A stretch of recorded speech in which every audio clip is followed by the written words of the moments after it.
اليوم واحد تحداني إني أفعل مقطع ريلز كامل بكلمتين، اللي هي رمضان ورسالة.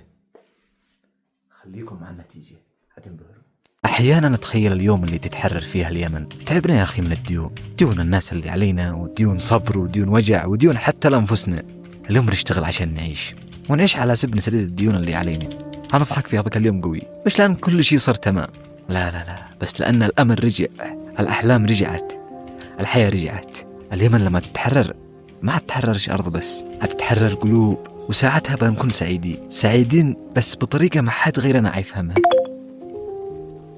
يا الله سترك لا يكون صاحب البقالة ليش يفعل رسالة صوتية في هذا الوقت؟ الواحد كده منسجم بكتبتي في قلبه وهذا يجي يرسل. يمكن صاحب الصيدلية، إلا له دينت مني قبل أمس كنت ذكره، هو لا صاحب المخبز.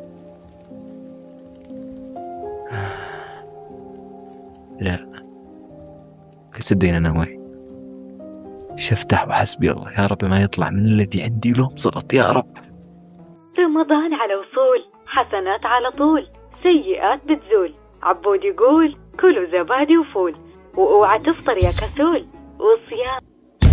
طيب مثل ما تشوف الآن حولنا الفكرة إلى مقطع ريلز. الآن دوركم، أتحداكم تجيبوا له كلمتين وما قدرش أحولها لفكرة أو مقطع ريلز. اكتبوا لي في التعليقات.